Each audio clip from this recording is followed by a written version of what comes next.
connaissez certainement la situation suivante. En fourrière, vous devez manœuvrer de façon répétée et très précise pour vous positionner au passage suivant. Tout cela en évitant les manques lors des raccords entre les différents passages. Notre nouvelle option TI Headland vous aide en automatisant les demi-tours. Comment cela fonctionne-t-il? Comment bien paramétrer et utiliser cette option? Découvrons tout cela directement en cabine.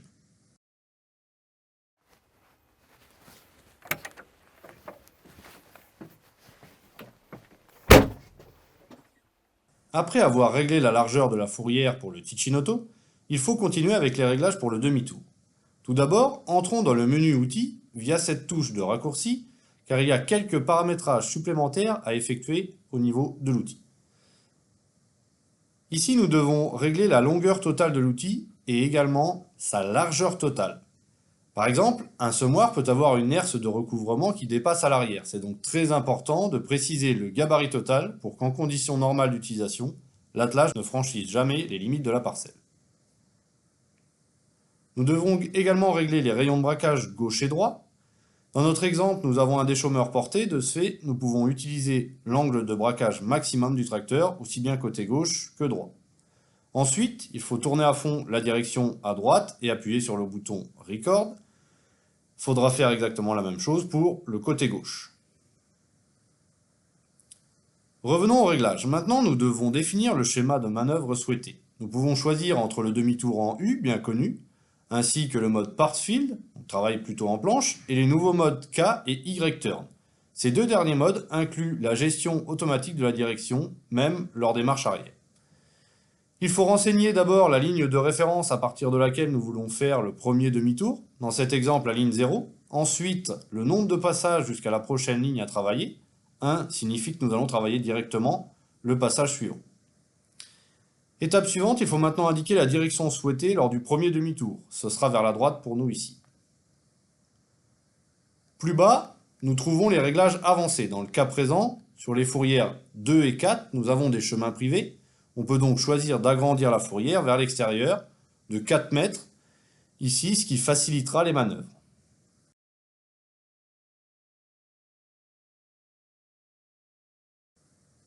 Sur le schéma, ici, nous visualisons le rayon de braquage. Il est de 5,80 m.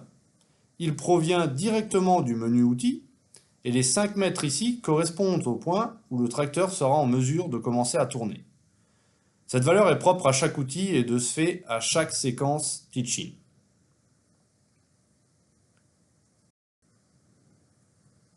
Maintenant, nous pouvons lancer le calcul automatique à partir de cette touche. On constate que le système saura gérer de lui-même 42 manœuvres et ne pourra pas en effectuer 8.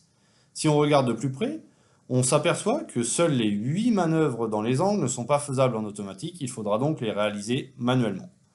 Ensuite, ici, nous activons la fonction demi-tour automatique.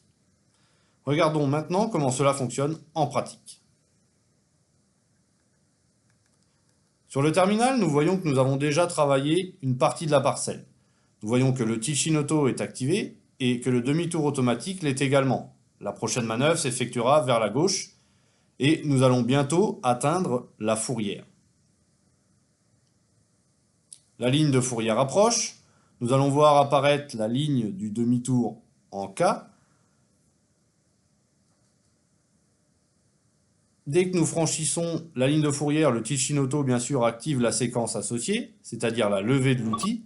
Et maintenant, automatiquement, le tracteur suit la ligne K-turn.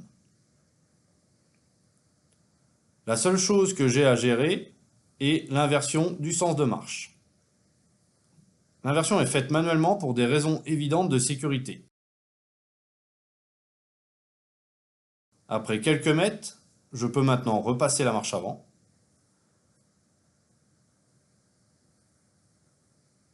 Et désormais, nous sommes directement sur le passage suivant, avec un raccord parfait, c'est-à-dire que nous n'avons ni recouvrement, ni surface non travaillée. Et désormais, le travail continue. Cette fois-ci, nous allons changer de mode pour passer au demi-tour automatique en Y. Comme on peut le voir, le Tichinotto est là aussi actif et le demi-tour automatique également. Nous allons manœuvrer à nouveau vers la gauche. Nous arrivons sur la ligne de fourrière.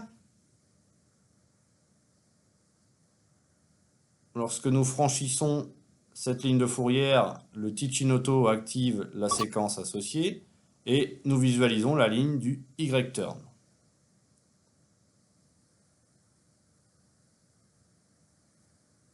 Maintenant, nous repartons dans l'autre sens. Le TI Auto est toujours actif. Inversion à nouveau. Et le travail reprend directement sur le passage suivant.